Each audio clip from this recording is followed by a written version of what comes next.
Jakarta Pusat. Kita akan bergabung kembali dengan reporter Tezar Aditya dan juru kamera Krisdianto. Ya, Tezar, bagaimana situasi terkini saat ini di depan Jakarta Theater? Ya, Tasya, memang sejak pukul 4:30 tadi arus lalu lintas di sini sudah dibuka untuk umum karena tadi sempat ditutup semenjak ledakan sekitar pukul 10.40 tadi pagi. Kemudian saat ini arus lalu lintas seperti di belakang saya, Tasya, baik dari arah Tamrin menuju arah Sudirman maupun dari Sudirman Tamrin sudah dibuka untuk umum dan juga sudah mulai dipadati oleh kendaraan-kendaraan. Kemudian begitu juga dengan arus lalu lintas dari Wahid Hasyim menuju Tanah Abang yang juga sama-sama sudah dibuka. Dan juga dapat kami informasikan, ini busway juga sudah beroperasi meskipun tadi salah satu tempat kejadian ledakan tepat di pinggir jalan busway, tepat di pinggir lajur Transjakarta. Dan ini, meskipun hingga saat ini Transjakarta tidak dapat melewati lajur tersebut, namun sudah dapat beroperasi seperti biasanya dan juga sudah dapat dimanfaatkan oleh masyarakat seperti sedia kala. Dan terlihat, Tasya, di tempat kejadian ledakan juga masyarakat masih terus mengerubungi tempat tersebut. Masyarakat nampaknya tidak merasa takut dengan ledakan tersebut, meskipun tadi sudah kami lihat di sana sudah terpasang polis line, namun masyarakat tidak sama sekali takut untuk mendekati tempat tersebut. Natasha, memang tadi juga sekitar pukul 4 Presiden Jokowi juga mengunjungi tempat kejadian ledakan yang berada di Gedung Cakrawala, tepatnya di Starbucks Cafe. Tadi Jokowi sempat turun sebentar melihat-lihat sejenak. Kemudian Jokowi masuk kembali ke mobil dan memang dari informasi yang kami dapat, Presiden Jokowi lalu bergerak ke RSPAD untuk melihat korban dari ledakan yang memang menurut informasi ada 7 korban yang dibawa ke RSPAD Gatot Subroto. Tadi juga Presiden Jokowi diinformasikan bersama dengan Menteri Puan, kemudian juga Luhut Panjaitan, Gubernur Ahok, dan juga Tito Karnavian menuju RSPAD.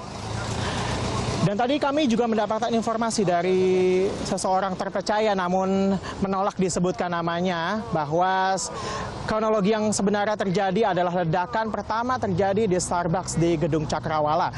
Kemudian ada yang melempar granat ke pos polisi dan menewaskan 2 orang. Baru kemudian di situ terjadi tembak-menembak antara petugas dan juga teroris. Dan memang diketahui ada korban tewas menurut Komjen Pol Budi Gunawan, bahwa korban tewas hingga saat ini ada 7 orang, termasuk 5 orang teroris. Tasya.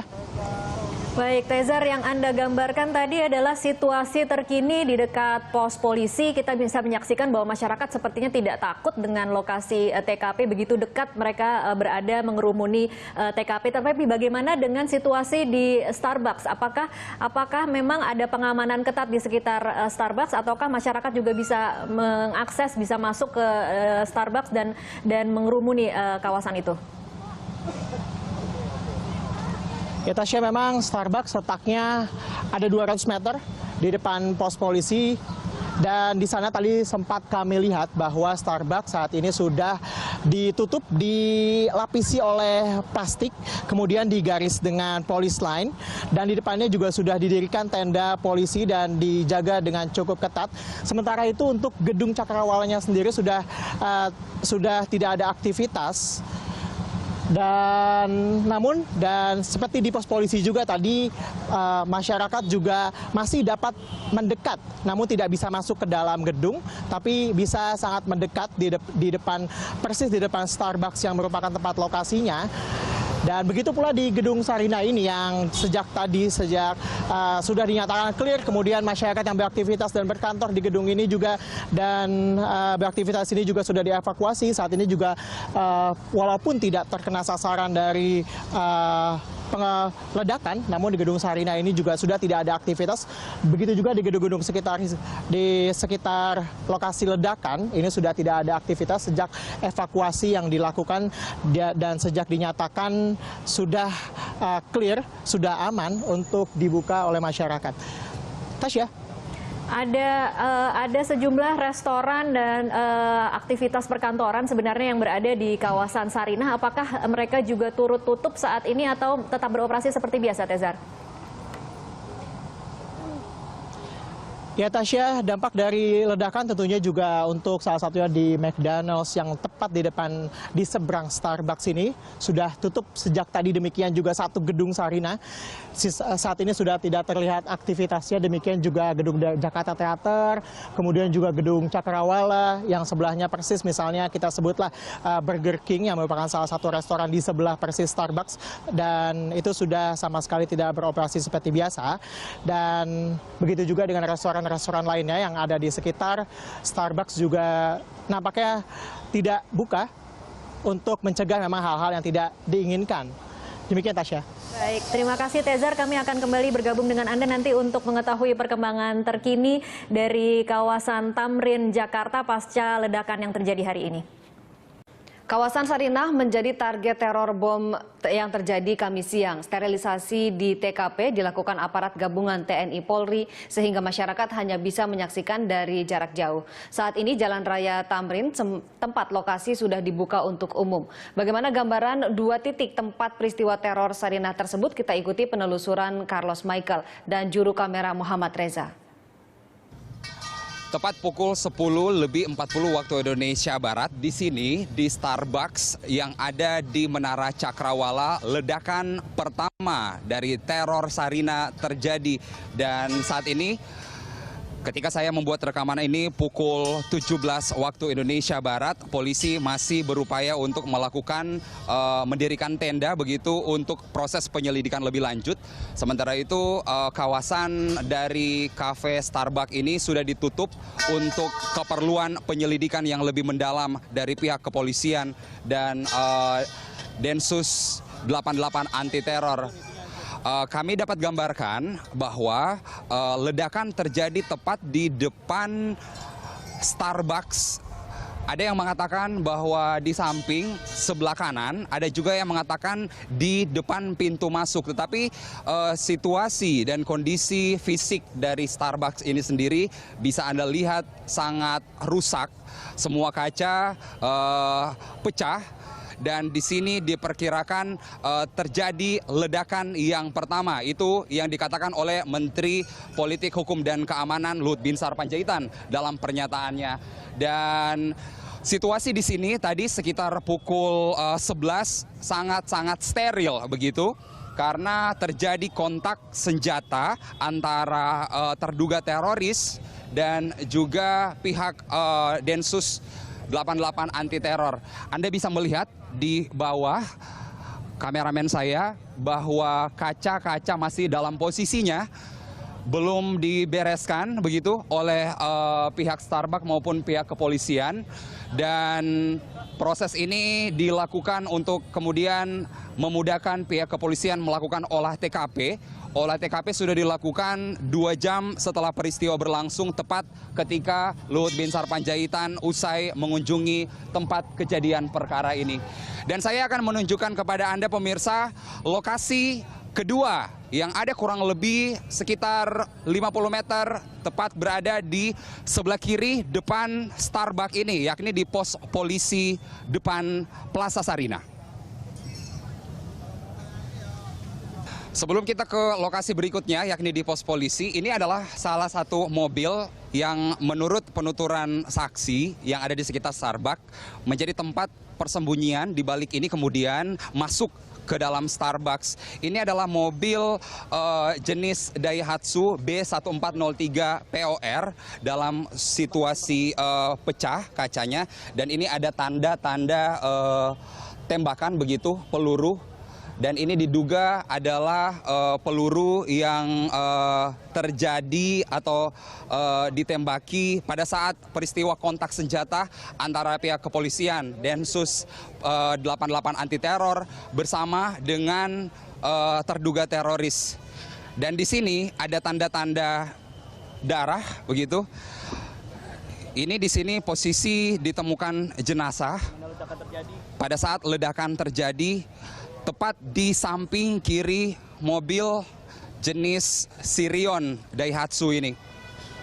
Saya akan membawa Anda pemirsa untuk melihat lokasi penembakan dan ledakan yang kedua di pos polisi. Iya, kemudian dari Starbucks yang hanya kurang lebih sekitar 50 meter, ini adalah lokasi di mana kita melihat dalam tayangan-tayangan media sosial maupun tayangan-tayangan media satu jenazah tergeletak di sini, dan tempat terjadinya ledakan yang kedua adalah pos polisi di perempatan Sarinah. Di sini kemudian diperkirakan, karena sampai saat ini kita belum mau tahu korban yang jatuh dari pihak terduga teroris dan juga warga sipil dan kepolisian. Tapi ledakan yang cukup kuat menyebabkan pos polisi yang seharusnya kokoh ini kemudian hancur begitu. Dan tadi pihak Gegana bahkan 2 jam setelah terjadinya peristiwa masih terus menyisir lokasi pos polisi ini untuk kemudian memastikan bahwa sudah tidak ada lagi material bom begitu. Dan ini adalah pos polisi yang hancur, yang ringsek begitu, karena guncangan bom yang terjadi sekitar pukul 10:40 hanya berkisar 5 menit setelah ledakan pertama yang terjadi di Starbucks Cafe. Banyak sekali warga yang menyaksikan secara langsung peristiwa kontak senjata yang terjadi hampir kurang lebih 25 menit. Dan Menko Polhukam Luhut Binsar Panjaitan sudah menyatakan bahwa Jakarta dalam keadaan yang masih aman. Semua polisi bersiaga di bandara, pintu-pintu masuk yang ada di seluruh Jakarta, memastikan bahwa Jakarta dalam keadaan yang sangat aman begitu. Tetapi siaga 1 dan statusnya sudah dihilangkan begitu. Pihak kepolisian masih terus berupaya untuk mencari tahu apa dan siapa yang ada di balik peristiwa ini.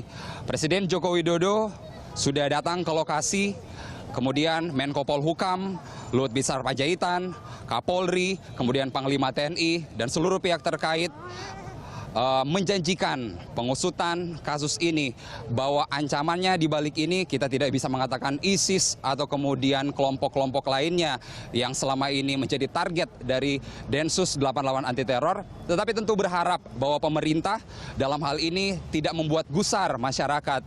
Kemudian masyarakat rasa nyamannya dijamin ke depan tidak akan terjadi lagi peristiwa teror seperti ini, terutama yang terjadi di kawasan Sarinah, Jakarta Pusat. Carlos Michael, Muhammad Reza, Berita 1, Jakarta. Usai ledakan bom Sarinah di Jalan Tamrin yang menewaskan seorang warga negara asing asal Kanada, sejumlah warga asing berusaha menyelamatkan diri. Untuk mengetahui informasi terkini, kita langsung bergabung dengan Cikal Multazam dan juru kamera Rianto Tri Utomo dari kawasan wisata malam Jalan Jaksa, Jakarta Pusat. Cikal, bagaimana suasana di Jalan Jaksa usai ledakan bom di Sarinah? Ya, ini dari pasca aksi teror yang terjadi di Starbucks dan juga pos polisi di kawasan Sarinah, Tamrin, Jakarta Pusat. Saat ini kondisi di Jalan Jaksa, Jakarta Pusat kondusif, bisa dikatakan seperti itu, Ani. Kami tadi di sini sempat menyisir sepanjang Jalan Jaksa, karena Jalan Jaksa seperti diketahui adalah kawasan wisata malam yang biasanya cukup ramai. Ada warga negara asing yang cukup banyak yang biasanya melakukan aktivitas di sini, baik itu di kafe-kafe yang memang cukup banyak ada di sini. Tapi kami tadi memantau tidak ada warga negara asing, Ani, yang beraktivitas di sini. Kami tadi sempat menanyakan ke beberapa warga di sini dan juga para penjual yang berjualan di sini. Kami menanyakan bagaimana biasanya kondisi di siang hari memang di Jalan Jaksa ini biasanya cukup ramai, Ani. Jalan Jaksa ini ramai tidak bergantung pada waktu, biasanya tempat-tempat lainnya bergantung pada hari libur, biasanya cukup ramai. Namun di Jalan Jaksa ini baik di hari kerja maupun di hari libur ini biasanya cukup ramai. Namun sejak siang tadi, terutama pasca adanya serangan atau aksi teror di kawasan Tamrin, ini berdampak pada di kawasan Jaksa ini yang mulai sepi sejak siang tadi. Namun begitu, meskipun sepi, di sini aktivitas dari jualan maupun juga kafe-kafe masih buka, Ani. Kami tadi melihat juga ada penjual kaki lima yang juga masih berdagang, warung asongan, dan kafe-kafe juga beberapa ada yang buka dan juga ada yang tutup. Aksi teror ini, Ani, tentu saja bertujuan untuk menciptakan masyarakat terteror atau merasa takut. Ini pun kemungkinan yang terjadi. Biasanya para warga negara asing yang beraktivitas di Jalan Jaksa ini akhirnya memilih untuk tidak melakukan aktivitas di sini karena masih khawatir akan kemungkinan adanya serangan susulan atau aksi susulan, meskipun sudah ada keterangan dari pihak berwajib, dari Polri maupun dari Polda Metro Jaya, bahwa sejumlah kawasan yang disinyalir adanya serangan susulan ini sudah dinyatakan aman. Meski begitu, kami dilihat di sini masih kondusif dan masih sepi, cenderung sepi. Ani. Cikal, bagaimana dengan kondisi pengamanan di Jalan Jaksa? Apakah ada peningkatan?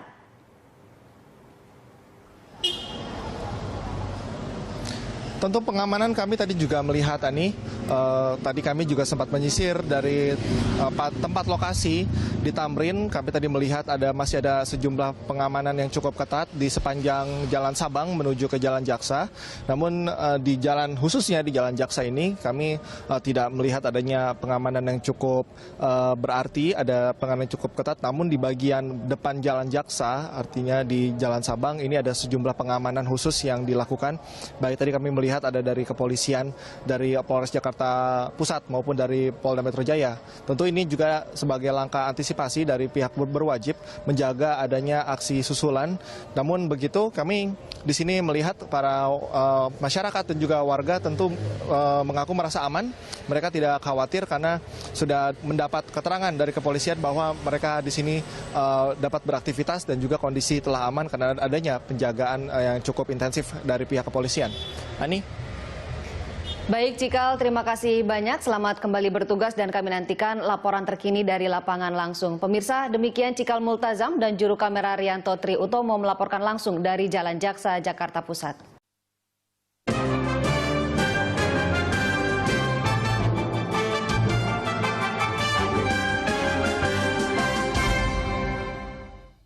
Starbucks Sarinah dan juga di perempatan jalan atau simpang jalan di Sarinah.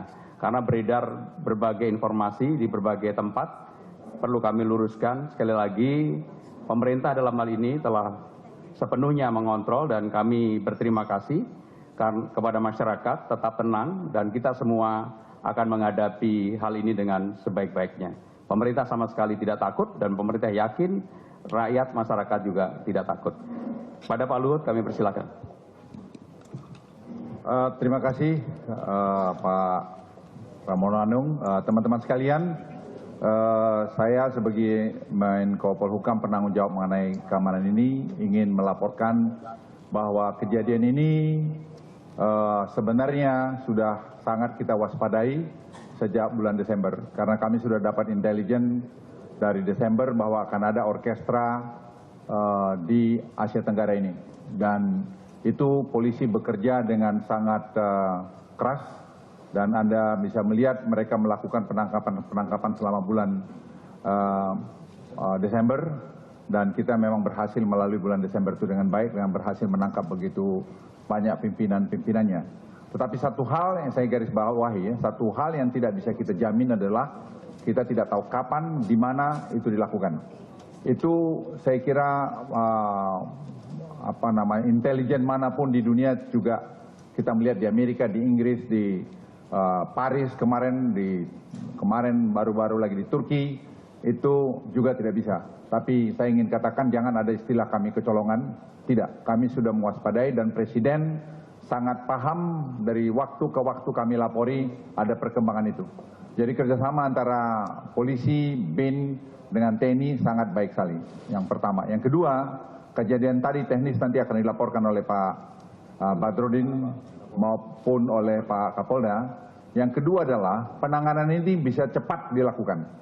Cepat dilakukan kalau prosesnya itu Anda lihat hanya mulai dari jam 10.30 saya dapat informasi itu jam 11 kurang sedikit. Itu selesai tadi jam 3 kita sudah buka jalan tadi semua. Artinya apa? Polisi menangani cepat. Saya masih berteleponan dengan Pak Tito. Pak Tito masih menerima ada ledakan-ledakan, tapi semua menyelesaikan dengan cepat. Ini penting. Dan kemudian Panglima TNI saya telepon langsung men-setup semua TNI yang Anda lihat tadi semua dengan cepat berada di tempat. Nah, ini satu penanganan yang menurut saya sangat baik sekali. Nah, kita terus terang sangat berduka cita terhadap kejadian ini, tetapi ini tidak bisa kita hindarin. Sekarang yang ketiga saya ingin sampaikan, memang di Timur Tengah sekarang terjadi juga rivalitas mengenai kepemimpinan daripada ISIS ini di daerah ini. Nanti Pak Tito akan bercerita lebih panjang lebar mengenai itu, tetapi ingin saya katakan sama Anda, targetnya bukan hanya Indonesia. Masih ada tempat-tempat lain, misalnya seperti Singapura, maupun negara-negara lain di ASEAN ini. Nah, kita memang share intelijen, tetapi sekali lagi saya ingin garis bawahi, tidak ada kita tahu kapan di mana itu akan kejadian. Yang keempat saya minta pada teman-teman media semua, jangan berspekulasi. Kami akan memberikan intelijen, informasi yang tepat kalau memang ada itu. Tetapi kalau tidak, seperti tadi saya baca di SMS, bahwa sudah ada informasi tadi pagi, itu sama sekali tidak ada. Tadi negara-negara yang berhubungan dengan kami baik, mengontak saya, memberitahu saya ingin membantu. Tidak ada satupun yang mengatakan tadi pagi mereka sudah tahu bahwa akan ada kejadian ini. Jadi saya minta jangan kita membuat keributan, kegaduhan yang tidak perlu. Kami sekali lagi dari aparat keamanan itu bekerja dengan profesional. Jadi jangan dipertanyakan keprofesionalitasan daripada teman-teman di polisi, di BIN maupun di TNI. Yang terakhir adalah tadi saya kira dari segi ekonomi Anda melihat market tidak terpengaruh, sebentar terpengaruh terus kembali lagi normal. Artinya apa? Confidence itu tinggi karena penanganan cepat. Dalam 4 jam kita semua sudah bikin normal. Besok kita berharap Starbucks sudah bisa dibuka. Mudah-mudahan malam ini bisa diganti segala macam. Kalau belum ya mungkin nunggu beberapa tempat saja. Tapi semua tadi olah TKP oleh Pak Tito itu sudah diselesaikan selama hampir setengah jam, 1 jam. Dan itu semua berjalan dengan bagus. Saya kira itu Pak Anu dari saya. Nah nanti saya silakan Pak Kapolri yang memberikan secara detail operasinya dan nanti kemudian oleh Pak Kapolda. Silakan. Atas masukan Pak Kapolri, karena juga jam sudah 5.20, maka Pak Tito kami persilahkan yang di lapangan, yang mengetahui dan juga paham betul mengenai siapa yang melakukan. Pak Tito kami persilahkan. Assalamualaikum warahmatullahi wabarakatuh. Yang hormati Bapak Menko Polhukam, Bapak Sekap, Bapak Kapolri, Bapak Panglima TNI, Bapak Pangdam, rekan-rekan sekalian. Jadi peristiwa tadi terjadi lebih kurang jam 10.50 atau 10.55, ada ledakan dan kemudian terjadi kontak senjata dengan anggota Polda Metro Jaya dan kemudian dapat kita kuasai situasi dalam waktu lebih kurang 30 menit. Jadi lebih kurang 20 menit sampai 30 menit. Peristiwa terjadi diawali dengan pertama adalah serangan di Starbucks Cafe, yaitu masuknya 1 orang pelaku dan menggunakan bom bunuh diri. Kemudian mengakibatkan terjadi korban luka-luka dan kepanikan. Kemudian pengunjung kafe yang saat itu ada keluar berhamburan. Dan ternyata di luar kafe sudah ada 2 orang lagi teroris yang menunggu dan melakukan penembakan kepada 2 orang warga negara asing. Satunya lah warga negara Kanada, meninggal dunia. Satunya lagi dalam keadaan hidup. Kemudian pada saat yang sama, tim yang kedua itu ada 2 orang menyerang pos polisi lalu lintas di Simpang Sarina. Saat itu ada 1 anggota petugas polisi, Polsek, yang sedang bertugas di sana, diserang dengan bom bunuh diri juga, anggota terluka, kemudian pelakunya meninggal dunia. Saat itu ada satu anggota masyarakat juga yang terkena pecahan dan diduga meninggal dunia. Kemudian pada saat itu ada tim dari personel dari Polda Metro Jaya yang akan melaksanakan pengamanan demonstrasi di Monas, dipimpin oleh Kepala Biro Operasi. Saat itu pas sedang ada di situ langsung berhenti dan kemudian mendengar ledakan turun dan kemudian diserang dengan menggunakan tembakan dan lemparan granat. Jadi bukan granat, itu adalah bom rakitan yang mirip granat. Kemudian terjadi kontak tembak, anggota Polsek yang ada di sekitar situ di Sarinah dan di jalan yang ada di sekitar situ juga membantu, sehingga ada 4 orang anggota kepolisian Polres Jakarta Pusat yang terkena tembakan. Pada bagian kaki ada juga terkena bagian perut, kemudian pelaku berhasil dilumpuhkan. Dalam waktu kontak tembak lebih kurang 15 menit, 2 pelaku berhasil ditembak mati. Kemudian situasi sudah berhasil kita kuasai dalam waktu lebih kurang 20 sampai 25 menit. Kemudian kita laksanakan penyisiran di TKP, Starbucks maupun di pos polisi lalu lintas. Pos polisi lalu lintas kita undang di Handak dari Brimob, kemudian pasukan Brimob dan pasukan Sabara dari Polres dan Polda hadir, juga di backup oleh Bapak Pangdam dengan pasukan beliau untuk kemudian kita melakukan pengepungan untuk mengklirkan apakah mungkin ada pelaku yang lain.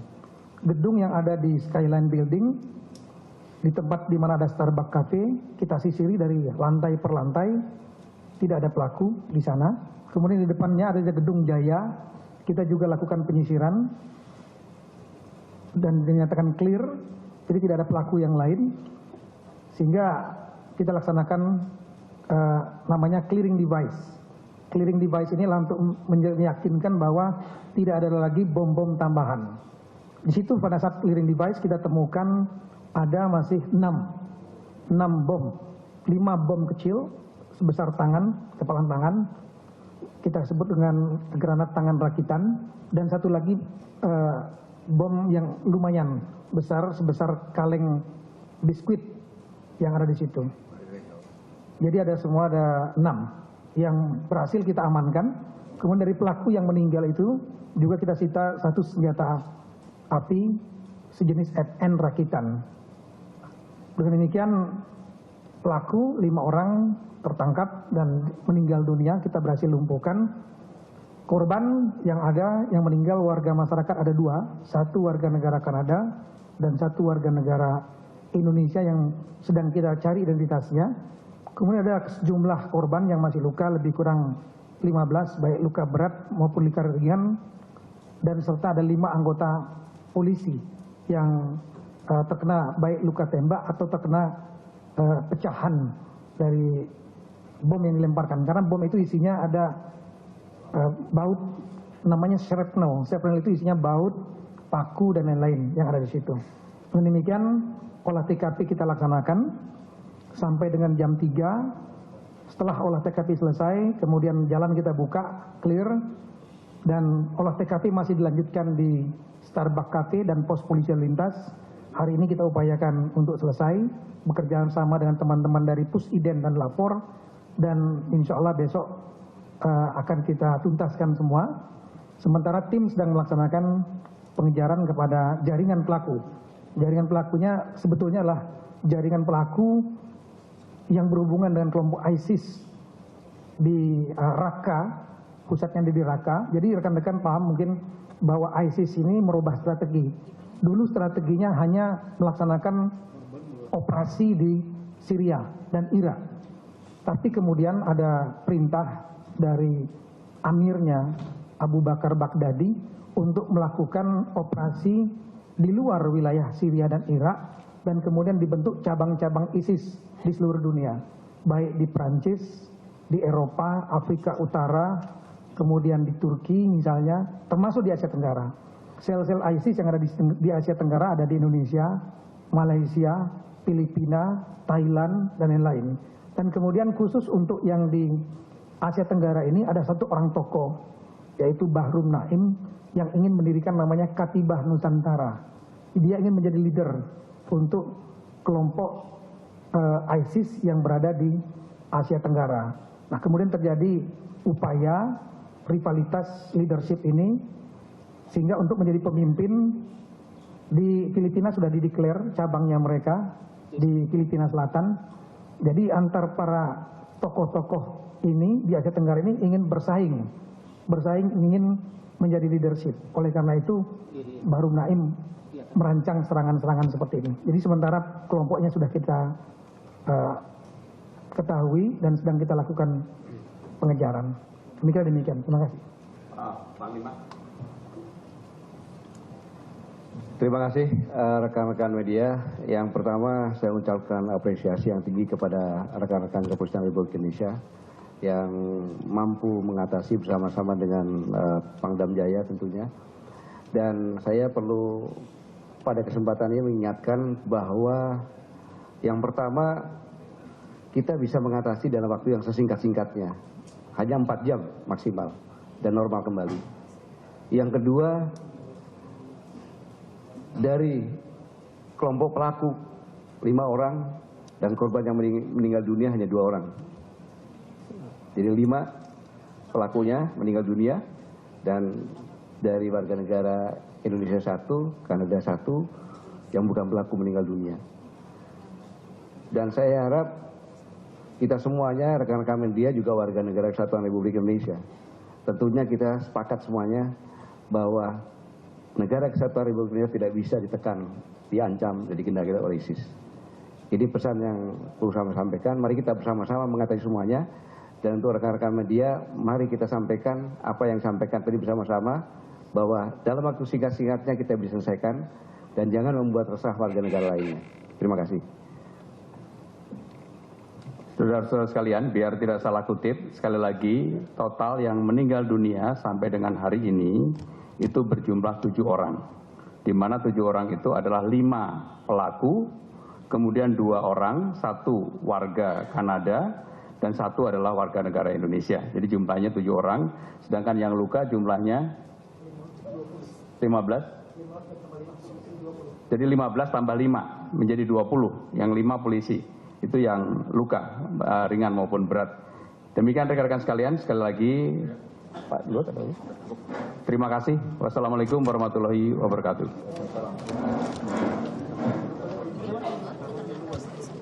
Inilah Breaking News Berita 1 News Channel bersama saya Ani Rahmi.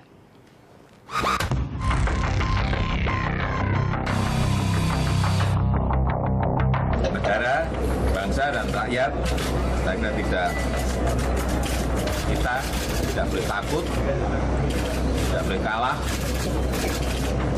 oleh aksi teror seperti ini.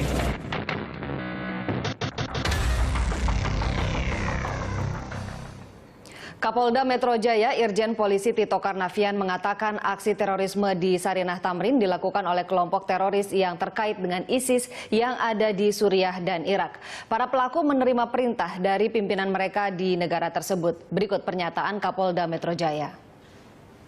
Assalamualaikum warahmatullahi wabarakatuh. Yang hormati Bapak Menko Polhukam, Bapak Sekap, Bapak Kapolri, Bapak Panglima TNI, Bapak Pangdam, rekan-rekan sekalian. Jadi peristiwa tadi terjadi lebih kurang jam 10.50 atau 10.55, ada ledakan dan kemudian terjadi kontak senjata dengan anggota Polda Metro Jaya dan kemudian dapat kita kuasai situasi dalam waktu lebih kurang 30 menit. Jadi lebih kurang 20 menit sampai 30 menit. Peristiwa terjadi diawali dengan pertama adalah serangan di Starbucks Cafe, yaitu masuknya 1 orang pelaku dan menggunakan bom bunuh diri. Kemudian mengakibatkan terjadi korban luka-luka dan kepanikan. Kemudian pengunjung kafe yang saat itu ada keluar berhamburan. Dan ternyata di luar kafe sudah ada 2 orang lagi teroris yang menunggu dan melakukan penembakan kepada 2 orang warga negara asing. Satunya adalah warga negara Kanada, meninggal dunia. Satunya lagi dalam keadaan hidup. Kemudian pada saat yang sama, tim yang kedua, itu ada 2 orang menyerang pos polisi lalu lintas di Simpang Sarinah. Saat itu ada 1 anggota petugas polisi, Polsek, yang sedang bertugas di sana, diserang dengan bom bunuh diri juga, anggota terluka, kemudian pelakunya meninggal dunia. Saat itu ada satu anggota masyarakat juga yang terkena pecahan dan diduga meninggal dunia. Kemudian pada saat itu ada tim dari personel dari Polda Metro Jaya yang akan melaksanakan pengamanan demonstrasi di Monas, dipimpin oleh Kepala Biro Operasi. Saat itu pas sedang ada di situ langsung berhenti dan kemudian mendengar ledakan, turun dan kemudian diserang dengan menggunakan tembakan dan lemparan granat.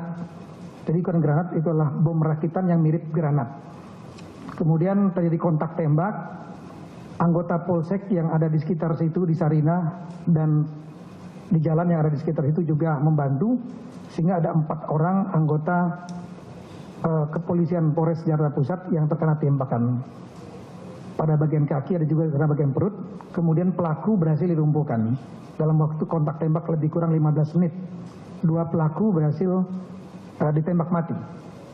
Kemudian situasi sudah berhasil kita kuasai dalam waktu lebih kurang 20 sampai 25 menit. Kemudian kita laksanakan penyisiran di TKP, Starbucks maupun di pos polisi lalu lintas. Pos polisi lalu lintas kita undang di Handak dari Brimob, kemudian pasukan Brimob dan pasukan Sabara dari Polres dan Polda hadir, juga di backup oleh Bapak Pangdam dengan pasukan beliau, untuk kemudian kita melakukan pengepungan untuk mengklirkan apakah mungkin ada pelaku yang lain.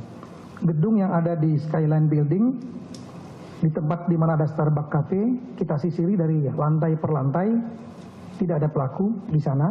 Kemudian di depannya ada gedung Jaya, kita juga lakukan penyisiran dan dinyatakan clear, jadi tidak ada pelaku yang lain, sehingga kita laksanakan namanya clearing device.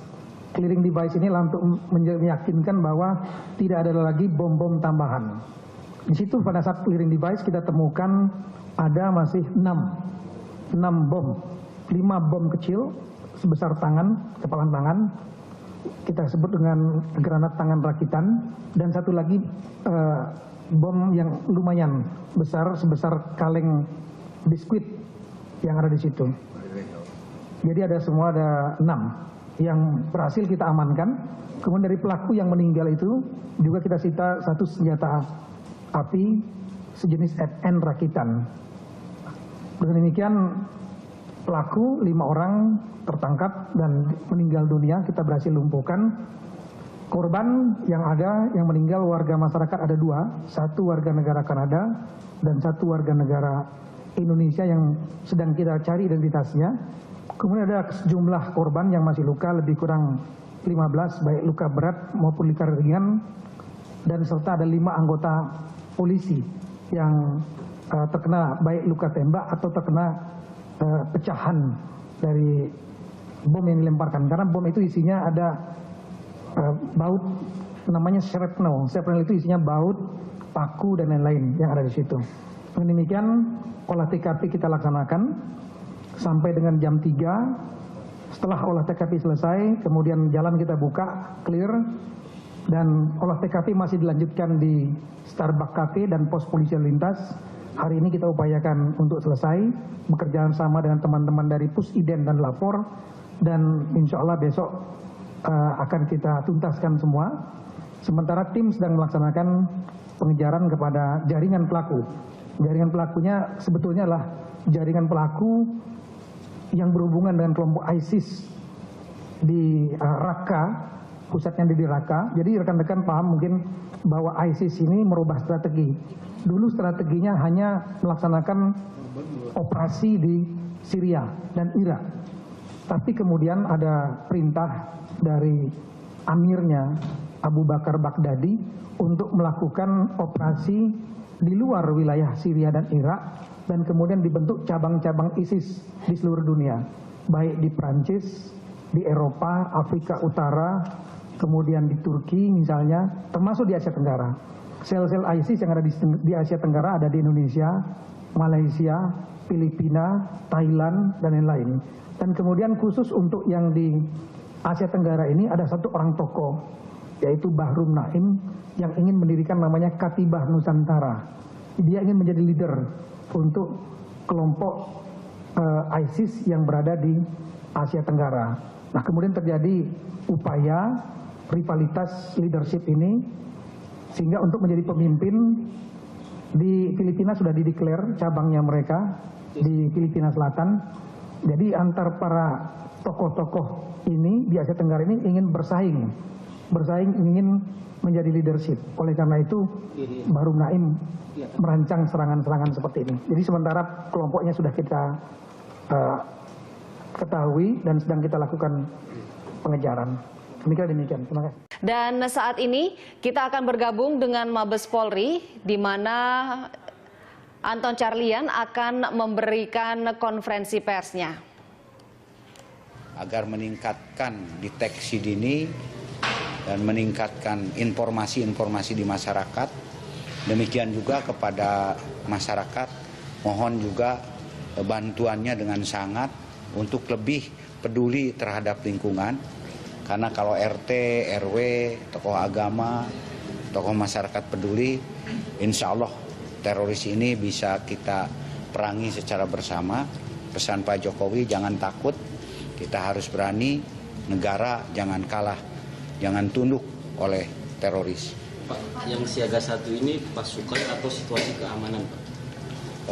Pasukan dan situasi keamanan di Polri. Makanya untuk Polri untuk mulai hari ini harus memakai pakaian PDR. Pengejaran sendiri Pak sejauh ini? Untuk pengejaran mungkin kita sudah bentuk tim unit kejar di seluruh jajaran ke tempat-tempat yang kita prediksi tempat pelarian, namun mohon maaf tidak bisa kita umumkan di sini.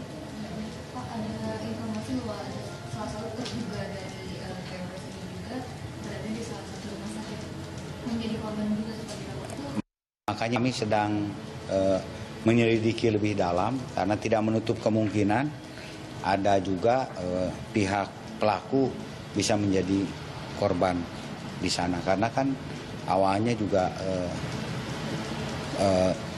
pelaku bunuh diri itu di dalam. Kita tidak tahu apakah ini pengunjung, apakah ini pelaku, bahkan mungkin saja biasanya di kerumunan tersebut beberapa kali yang kami tangkap ketika setelah terjadi itu mereka ini kadang-kadang ada di tempat TKP untuk melihat ya sepertinya hasil karya mereka begitu kan. Jadi tidak menutup kemungkinan mereka pun juga ada sebagai korban. Artinya kalau misalnya Pak Irman, ketika Pak Irman tidak menutup kemungkinan harus ada aparat yang menjaga korban-korban itu atau gimana? Ya jelas kan sekarang dijaga penuh, rumah sakit dijaga penuh. Justru korban itu dijaga semua dijaga oleh polisi semuanya. Korban dijaga oleh aparat keamanan. Pak, penetapan sebagai itu ada hubungannya dengan pernyataan ISIS yang mengakui bertanggung jawab, Pak. Siapa? ISIS mengakui bahwa tragedi hari ini itu. Ya saya kira sebelum jaringan tersebut tertangkap dan terungkap, apakah itu ada pernyataan atau tidak, tetap kita harus mengadakan konsinyir siaga 1. Pak, konkretnya seperti apa sih? Konkretnya bisa penjagaan di setiap di jalan atau setiap apa? Nah justru inilah strategi ada preventif, ada represif. Ya preventifnya misalkan melakukan penyekatan, razia-razia. Namun hal ini ya mohon maaf tidak bisa saya sebutkan karena ketika kita sebutkan strategi kita itu terbaca oleh lawan. Oh ini begini, akan ada ini. Jadi mohon dengan hormat kami tidak bisa memperinci lebih detail. Anggota kami di lapangan sudah tahu apa yang harus dilakukan, baik human intelligence, intelijen IT, maupun tindakan-tindakan lain merupakan penelusuran dan penyisiran terhadap para pelaku tersebut sedang kita lakukan. Kan dibilang itu ISIS, Pak. Artinya simpatisan ISIS itu, Pak. Iya. Yang jelas mereka menyatakan dirinya pendukung ISIS itu. Ada tindakan khusus terhadap mereka? Ya Jelas semua juga dari awal, dari semenjak 3 bulan yang lalu, kita sudah awasi secara khusus. Bahkan kan dengan adanya penangkapan mulai dari Jawa Barat, Jawa Tengah, Jawa Timur, sampai Bekasi itu kan mereka sendiri diawasi. Tetapi kan di antara sekian kelompok itu tentu saja kita selektif prioritas. Tidak semua kelompok kan progresif gitu kan. Yang betul-betul kita dapatkan data saja kita adakan aksi. Yang sudah kita dapatkan saja kan sudah ya data intelijen lah, data aksi mereka gitu kan. Data aksi mereka kan sudah kita detek kan. Kita tahu dari mana, kalau tidak kita bisa menangkap dari mana. Sehingga ketika terjadi penangkapan pun juga yang pertama kali yang baik yang di Tasik, yang di Solo maupun yang di Bekasi kan ada barang bukti yang kita dapatkan, mulai dari bahan-bahan perakit bom sampai buku-buku perakit bom, kemudian juga buku-buku tentang simpatisan mereka terhadap ISIS dan lain-lain.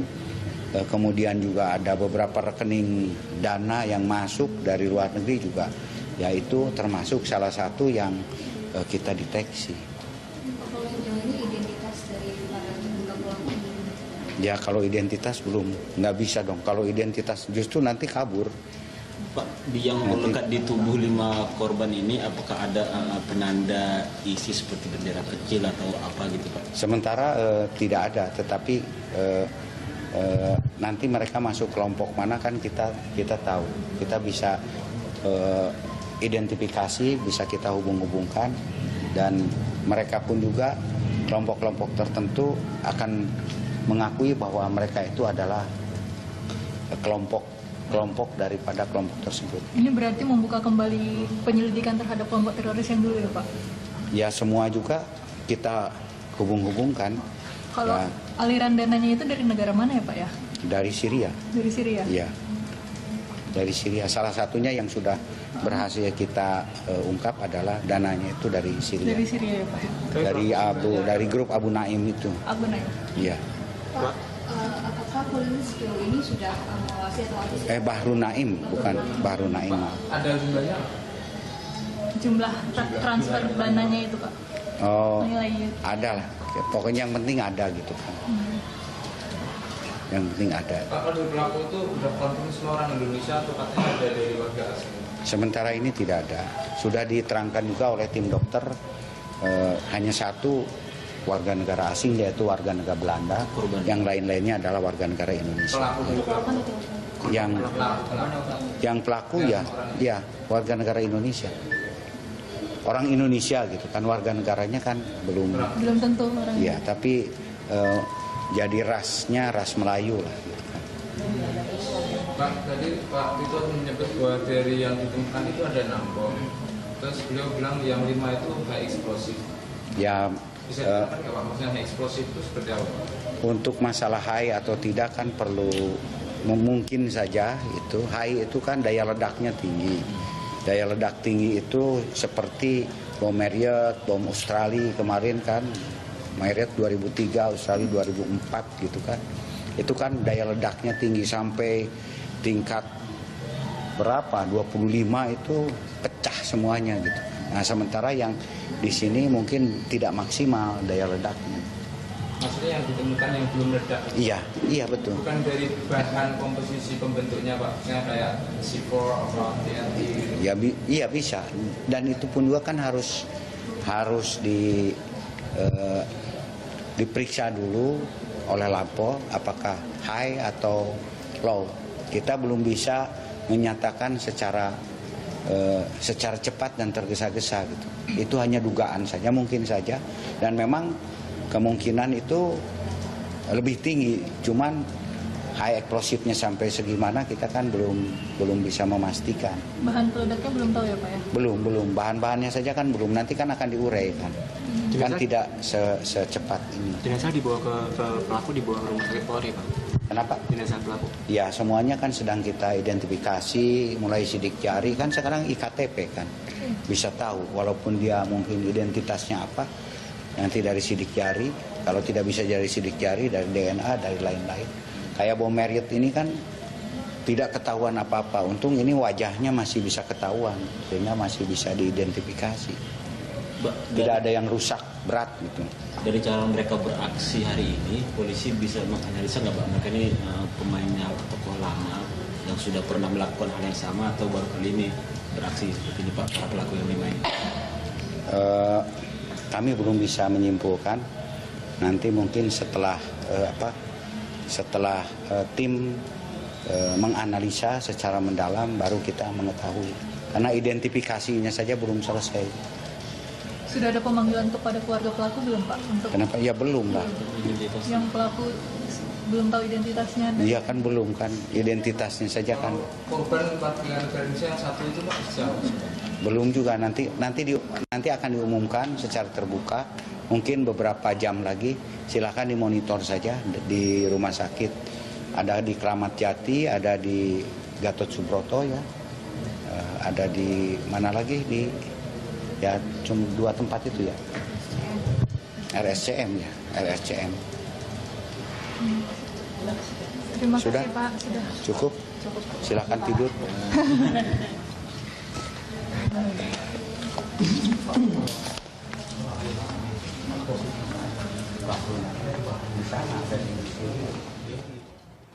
Ya pemirsa, demikian Kadif Humas Polri, Irjen Polisi Anton Carlian yang menjawab pertanyaan sejumlah wartawan terkait teror bom yang terjadi pada pagi hari ini di kawasan Sarinah, Tamrin, Jakarta Pusat.